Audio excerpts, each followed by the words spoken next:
In today's class, we are going to read lesson 6 entitled The 100 Races Second by L. Besur Esther. Alright, now let's begin. While the class was circling the room, circling means moving around, the monitor from the principal's office, monitor means an official from the principal's office, brought Miss Mason a note. While the class was circling the room, all the students of the class were going around the room. सभी बच्चे class के room के चारों तरफ इधर उधर घूम रहे थे। उसी समय the monitor from the principal's office, principal के ऑफिस से एक ऑफिशियल वहाँ पर आता है। Brought Miss Mason a note, और मिस मैसन को एक नोट देता है। All the students of the class were going around the room to look at the drawings. During that time a person from the office of the principal brought a paper to Miss Mason. उस समय जब लड़के सभी विद्यार्थी classroom में इधर उधर घूम करके ड्राइंग्स को देख रहे थे, उसी समय प्रिंसिपल ऑफिस से एक व्यक्ति एक पेपर, एक नोट ले आकर मिस मैसन को देता है। Miss Mason read it several times and studied it thoughtfully. Miss Mason ने उस नोट को कई बार पढ़ा and studied it thoughtfully for a while, और कुछ क्षण के लिए उसको seriously, thoughtfully means seriously study किया, उसका अध्ययन किया। She read that paper many times, she studied it carefully for some time, then she clapped her hands, फिर उन्होंने अपने हाथों से ताली बजाई, क्लैप किया। एंड शी आस्क्ड एवरीवन, उन्होंने कहा attention class, everyone back to their seat. She asked everybody to go back to their seats. Miss Mason ने कहा कि आप सभी लोग अपनी अपनी सीट पर जाकर बैठ जाएं। When the shuffling means dragging, walking, or sound of movement of feet, पैरों को रगड़ने की आवाज़। When the shuffling of feet had stopped, when sound of movement of feet had stopped, जब बच्चों ने अपने पैरों को ड्रैग करना, पैरों को ज़मीन पर रगड़ना स्टॉप कर दिया, बंद कर दिया। And the room was still, still means without movement और motionless, and quiet means silence. Miss Mason said, जब बच्चों ने अपने पैरों को ज़मीन पर रगड़ना, घसीटना, ड्रैग करना स्टॉप कर दिया और रूम पूरी तरह से शांत हो गया, मोशनलेस हो गया, विदाउट एनी मूवमेंट, और क्वाइट हो गया, साइलेंट हो गया। Miss Mason said, Miss Mason ने कहा उस समय, I have a letter from Wanda's father that I want to read to you. मेरे पास एक वंडा के फादर के द्वारा लिखा गया एक पत्र है जिसे मैं आप सब के लिए पढ़ना चाहती हूँ, आप सब के सामने पढ़ना चाहती हूँ। When the sound of movement of feet had stopped, all movement in the class had stopped and there was no sound in the class, then Miss Mason spoke. She said that she had a letter from Vanda's father and she wanted to read that letter for the students of the class. Okay, now next paragraph. Miss Mason stood there a moment and the silence in the room grew tense. Moment means instant, क्षण, Miss Mason stood there a moment, एक क्षण थोड़ी देर के लिए miss मैसन वहाँ पर खड़ी रहीं। And the silence in the room grew tense, tense means full of tension, तनावपूर्ण। वहाँ पर जो कमरे की शांति थी वो और ज़्यादा टेंस होती गई, तनावपूर्ण होती गई। And expectant means full of hope, आशावादी। सभी लोग ये उम्मीद कर रहे थे कि मिस मैसन हम लोगों को क्या बताने वाली हैं उस लेटर के माध्यम से जो कि वंडा के फादर ने लिखा था। Expectant means full of hope और ईगर, EAGER, ईगर, उत्सुक। सभी लोग उत्सुक थे। The teacher adjusted her glasses, और टीचर ने अपने ग्लासेस को, स्पेक्टिकल्स को एडजस्ट करते हुए स्लोली, धीरे धीरे। एंड डेलिबरेटली मीन्स विलिंगली और इंटेंशनली, जानबूझकर। Her manner indicated, indicated means pointed out,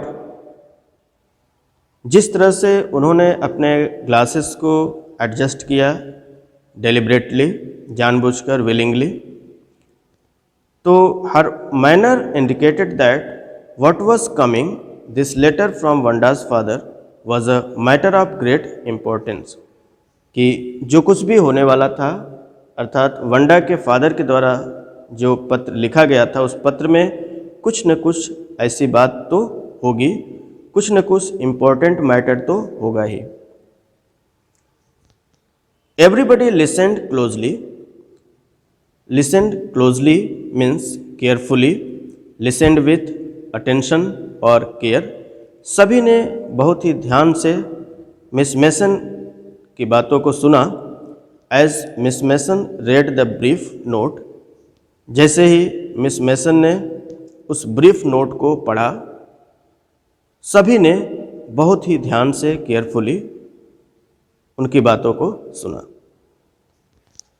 Miss Mason stood there a moment and the silence in the room grew tense and expectant. Miss Mason did not speak for some time. Every student was silent, tense, and they were expectant. They were eager to know what was going to happen next. The teacher adjusted her glasses slowly and deliberately. The teacher slowly and deliberately, intentionally adjusted her spectacles. Her manner indicated, her manner pointed out that was coming. This letter from Vanda's father was a matter of great importance. Miss Mason's style indicated that she was going to read something of great importance. Everybody listened closely. Everybody listened with attention as Miss Mason read the brief note. When Miss Mason started reading the brief note, everybody present over there listened with full attention. The note was like this: Dear teacher, my Wanda will not come to your school anymore. Jake also. Now we move away to big city. No more holler pollock. No more ask why funny name. Plenty of funny names in the big city. Yours truly, Jen Petronsky.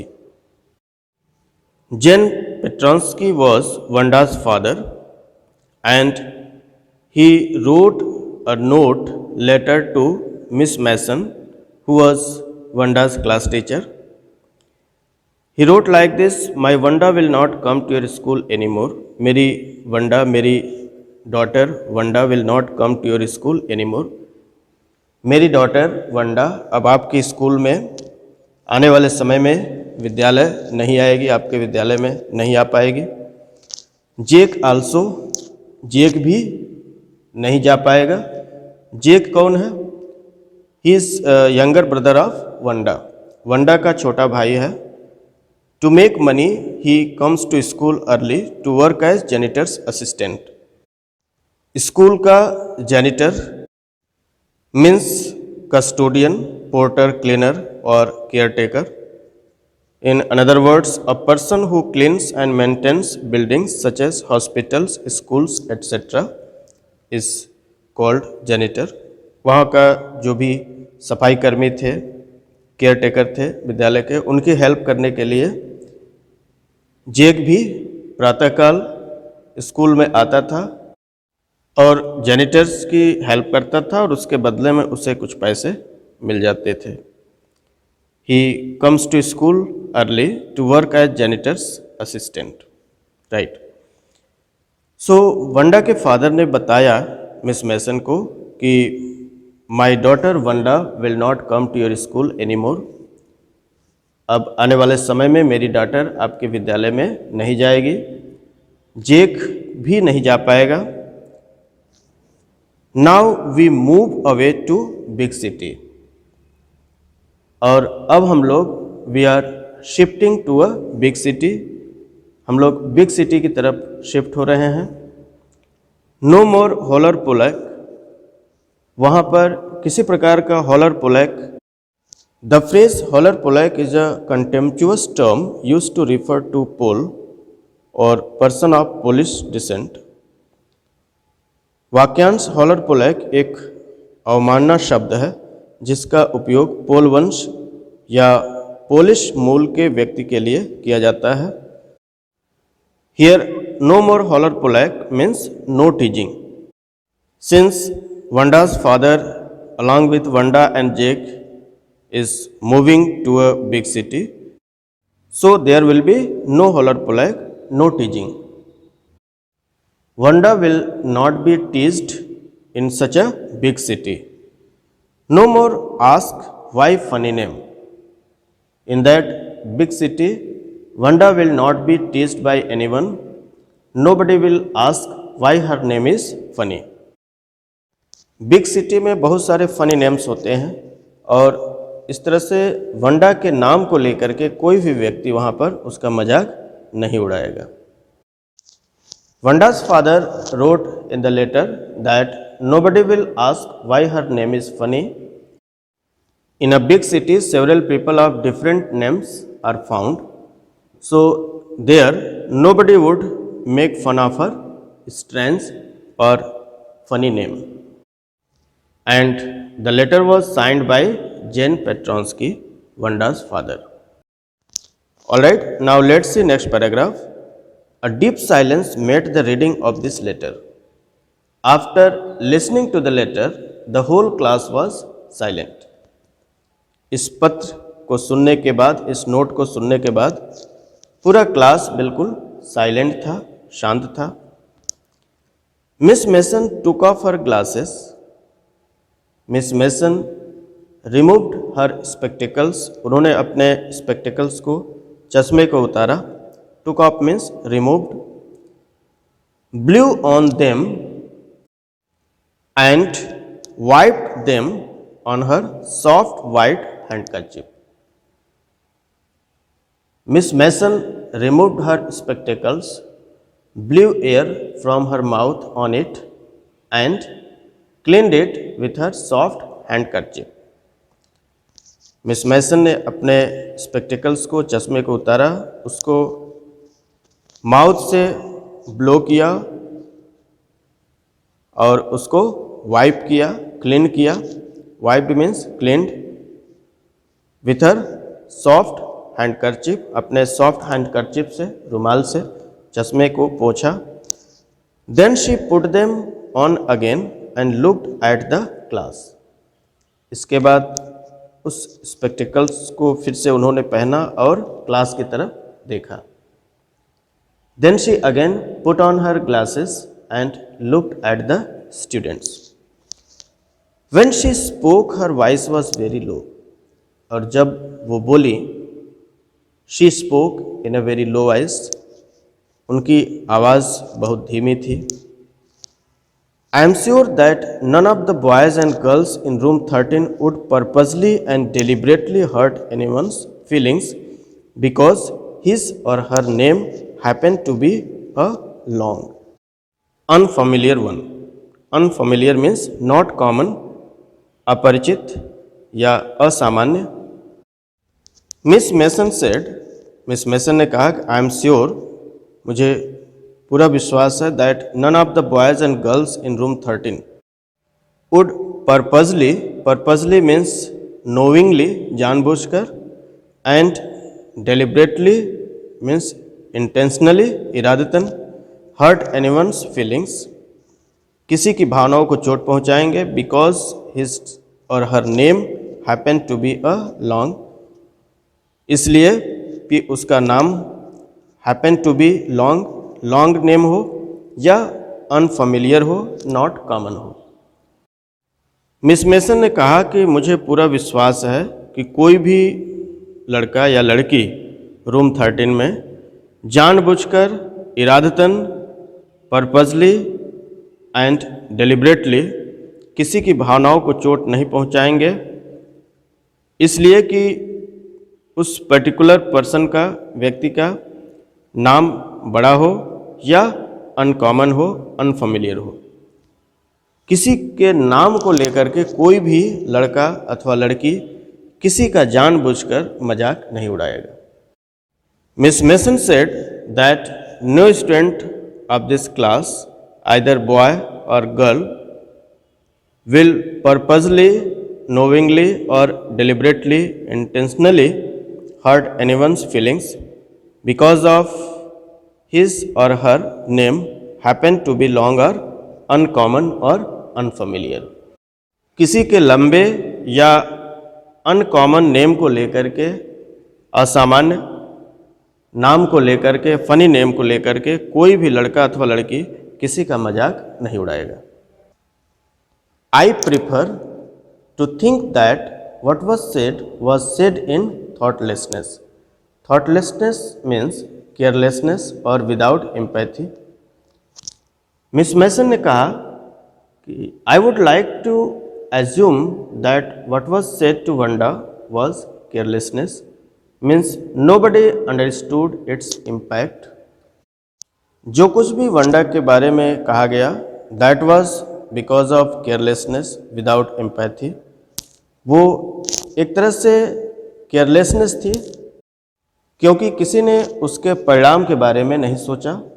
Nobody understood its impact, कि उसका प्रभाव क्या पड़ेगा उसके ऊपर। तो इस तरह से जो कुछ भी कहा गया वो it may be due to carelessness और विदाउट एम्पैथी, और आने वाले समय में इस तरह की घटनाएं दोबारा रिपीट न हो। I know that all of you feel the way I do. उन्होंने कहा कि मुझे ज्ञात है, मैं जानती हूँ कि जिस तरह से मैं फील कर रही हूँ उसी तरह से आप लोग भी कर रहे होंगे। That this is a very unfortunate, unlucky, दुर्भाग्यपूर्ण थिंग टू हैव हैपन, कि जो कुछ भी हुआ वो बहुत ही अनफॉर्चुनेट है, अनलकी है, दुर्भाग्यपूर्ण है। अनफॉर्चुनेट एंड सैड, दुर्भाग्यपूर्ण और दुखद भी है। And I want you all to think about it, और मैं आप सभी से चाहती हूँ कि आप सभी लोग इसके बारे में सोचें। Miss Mason said I am aware that we all are feeling that it is unfortunate as well as sad that Wanda has left the school. I want you to think about it. उन्होंने कहा मैं चाहती हूँ कि आप सभी लोग इसके बारे में सोचें। जो कुछ भी वंडा के साथ हुआ वो हो सकता है कि केयरलेसनेस रही हो, विदाउट एम्पैथी, बट जो कुछ भी हुआ वो ठीक नहीं हुआ और वंडा को स्कूल छोड़ना पड़ा। तो मैं चाहती हूँ कि आप सभी लोग भी इसके बारे में सोचें। I want you to think about it. Now let's see next paragraph. The first period was a study period. First period study period था। Maddie tried to prepare her lessons. Maddie ने अपने लेसन को तैयार करने का प्रयास किया। In the first period a teacher taught the class. Maddie tried to understand what was being taught, but she could not put her mind on her work. Could not put her mind means could not concentrate. वह अपने आप को concentrate नहीं कर पा रही थी. She was not able to concentrate. अपना जो ध्यान था वो एकाग्रचित नहीं कर पा रही थी। She had a very sick feeling in the bottom of her stomach. Sick feeling in the stomach means disturbed और upset. She had a very sick feeling in the bottom of her stomach means she was very upset and disturbed। वह बहुत ज़्यादा upset और disturb थी, बहुत ज़्यादा परेशान थी। True, she had not enjoyed listening to Peggy ask Wanda how many dresses she had in her closet। Closet, you know, almirah, ALMIRAH, or you can say wardrobe, WARDROBE, or cupboard, CUPBOARD, cupboard। True, she had not enjoyed listening to Peggy ask Wanda how many dresses she had in her closet, but she had said nothing। It is true, it is fact that Maddie did not like Peggy asking Wanda how many dresses she had in her cupboard। Maddie Wanda के इस आदत को बिल्कुल नहीं पसंद करती थी कि वो वंडा से बार बार पूछे कि उसके पास उसके कबर्ड में, उसके क्लोसेट में कितने ड्रेसेस हैं, how many dresses she had in her closet, but she had said nothing, लेकिन उसने कुछ भी नहीं बोला। But Maddy had not said anything to Peggy. She had stood by silently। Stood by means supported। She had stood by, she had supported silently। उसने सोचा कि उसने कुछ पेगी के अगेंस्ट में बोला तो नहीं, बट वहाँ पर शांतपूर्ण ढंग से खड़े होना भी एक तरह से पेगी का सपोर्ट ही था। तो इसलिए मैडी ने सोचा कि वंडा के स्कूल न आने की वजह जितनी पेगी थी उतनी ही मैडी भी रिस्पॉन्सिबल थी। And that was just as bad as what Peggy had done. Maddie thought her silence was as bad as Peggy had done to Wanda. चुपचाप शांत खड़े होना भी उतना ही उसके लिए बैड था जितना कि पेगी के लिए वंडा को चिढ़ाना था। She was a coward. उसने अपने मन में सोचा कि वह कावर्ड है, डरपोक है, पर्सन इजली फ्राइटेंड। मैडी ने अपने आप को कावर्ड कहा कि मैं कावर्ड हूँ। At least Peggy hadn't considered they were being mean, but she Maddie had thought they were doing wrong. यद्यपि पेगी ने ये बात नहीं सोची कि इस तरह की हरकत करके वो कोई अच्छा कार्य नहीं कर रहे हैं, एक तुच्छ कार्य है, मीन वर्क है। लेकिन मैडी ने सोचा कि उसने तो कम से कम ये बात सोची कि जो कुछ भी वंडा के साथ हो रहा है वो रॉन्ग है, गलत है। She could put her self in Wanda's shoes means Maddie could imagine her self to be in situation of Wanda. Maddie स्वयं को वंडा के स्थान पर अपने आप की कल्पना कर सकती थी। At least Peggy hadn't considered they were being mean, but she Maddie had thought they were doing wrong. Peggy did not understand they were behaving like selfish person. Peggy did not understand the effect her questions would have on Wanda, but she, Maddie, had thought they were doing wrong. But Maddie was aware that it was wrong. She could put herself in Wanda's shoes. She could imagine herself to be in situation of Wanda. वो खुद की कल्पना कर सकती है, Maddie स्वयं की कल्पना कर सकती है कि यदि वो वंडा के स्थान पर होती तो क्या होता। Alright, now let's see next paragraph. Goodness, wasn't there anything she could do? Maddie thought, if she could do anything now. माइडी ने सोचा कि अब जो कुछ होना था वो तो हो चुका, वंडा स्कूल छोड़कर चली गई, लेकिन अब इसके बारे में क्या कुछ किया जा सकता है? Wasn't there anything she could do? She thought if she could do anything now. If only she could tell Wanda she hadn't meant to hurt her feelings.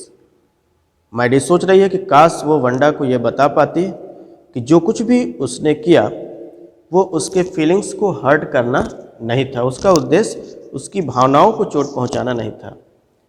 माइडी thought it would be good to tell Wanda that she did not want to hurt her feelings. ये अच्छा होगा कि यदि वो Wanda को बता दे कि वह उसकी भावनाओं को चोट पहुंचाना नहीं चाहती थी। She turned around and stole a glance. Stole a glance means took a quick short look. She turned around and stole a glance at Peggy. Maidie took a quick look at Peggy. Maidie ने तुरंत Peggy की तरफ मुड़कर देखा। She turned around and stole a glance at Peggy, but Peggy did not look up. But Peggy did not look at her. Peggy ने Maidie की तरफ नहीं देखा। She seemed to be studying hard. Seemed, that means appeared. She appeared to be studying hard. Peggy was probably concentrating on her studies. Peggy अपने studies के प्रति concentrate करना चाह रही थी। Well, whether Peggy felt badly or not, she, Maidie, had to do something. Whether Peggy felt bad about the incident or not, Maidie wanted to do something about it. Maidie ने सोचा कि Peggy को यदि इसके बारे में कुछ बुरा लगा हो या न लगा हो, लेकिन उसे कुछ करना है। Maidie wanted to do something about it. जो कुछ भी हुआ था वंडा के साथ, उसमें अमेंडमेंट के लिए, उसमें सुधार के लिए कुछ तो कुछ करना चाहिए, ऐसा Maidie ने सोचा। She had to find Wanda Petronsky. उसने सोचा, उसने निश्चय किया कि उसे वंडा पेट्रांस्की को पाना है, ढूंढना है। She wanted to meet वंडा पेट्रांस्की. वंडा पेट्रांस्की से वो मिलना चाहती थी। Maybe she had not yet moved away. Maidie thought probably Wanda had not yet shifted to another city. अभी तक वंडा दूसरे शहर में शिफ्ट नहीं हो पाई होगी। Maybe Peggy would climb the heights with her and they would tell Wanda she had won the contest, that they thought she was smart and the 100 dresses were beautiful. Maybe Peggy will come with her to Boggins Heights. उसने सोचा कि हो सकता है कि Peggy भी उसके साथ बोगिन्स हाइट्स की तरफ, जहाँ पर वंडा रहती थी, उस तरफ आएगी। दे वुड टेल वंडा, और वो वंडा को बताएंगे that she was the winner of the contest, उसने कंटेस्ट जीत लिया था। She had won the contest, that they thought she was smart and the 100 dresses were beautiful. They would tell Wanda that she was the winner of the contest, she was smart and her 100 dresses were beautiful. Peggy और Maddie दोनों ये decide करते हैं कि वो लोग वंडा को ढूंढेंगे और उससे मिलकर उसके बारे में बताएंगे कि उसने पुरस्कार जीत लिया है, कंटेस्ट कंपटीशन जीत लिया है और वो स्मार्ट है और उसके 100 ड्रेसेस भी ब्यूटीफुल हैं, सुंदर है। Alright, now there are some comprehension questions. So let's discuss. First question is, what did Mr. Petronsky's letter say? Mr. Petronsky के लेटर में क्या लिखा था? So answer will be Mr. Petronsky's letter said that Wanda would not come to school anymore. Mr. Petronsky के letter में ये लिखा था कि वंडा आने वाले समय में स्कूल नहीं आएगी। They were moving away to a big city. वो लोग एक बड़े शहर की तरफ मूव कर रहे हैं। He also said that there nobody would ask them why they had funny names because there were plenty of funny names in the city. उन्होंने ये भी लिखा था कि एक बड़े शहर में बहुत सारे फनी नेम्स होते हैं सो वंडा के इस फनी नेम के बारे में कोई भी वहाँ पर उनसे प्रश्न नहीं पूछेगा। Second question is Miss Mason angry with the class? क्या मिस मैसन क्लास से, कक्षा से गुस्से में है, उससे एंग्री हैं? और is she unhappy and upset? या क्या वो अप्रसन्न और दुखी हैं, अपसेट हैं, परेशान हैं? So answer will be like this, Miss Mason was unhappy and upset. Miss Mason अप्रसन्न और अपसेट थी। She said that she was sure that none of the boys and girls of room 13 would purposely and deliberately hurt anyone's feelings. उन्होंने कहा कि कोई भी लड़का या लड़की रूम नंबर 13 का जानबूझकर किसी भी व्यक्ति की भावनाओं को चोट नहीं पहुंचाएगा। She prefer to think that what was said in thoughtlessness. उन्होंने एज्यूम करके कहा कि जो कुछ भी कहा गया वो थॉटलेसनेस में, केयरलेसनेस में, विदाउट एम्पैथी वो बात कही गई। She thought of it as a very unfortunate thing to have happened and wanted everybody in the class to think about it.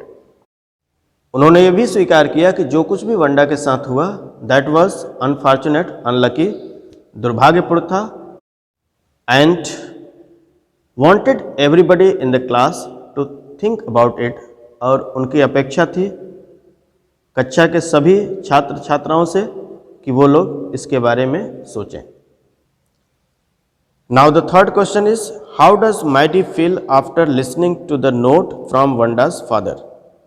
वंडा के फादर के द्वारा लिखे गए नोट को सुनने के बाद माइडी ने कैसा फील किया, कैसा अनुभव किया? So after listening to the note from Vanda's father, Maidi had a very sick feeling in the bottom of her stomach. माइडी ने बहुत ही सिक फीलिंग का अनुभव, बहुत ज़्यादा वो डिस्टर्ब्ड हो गई, अपसेट हो गई। Maidi had a very sick feeling in the bottom of her stomach. She could not concentrate when she tried to prepare her lesson.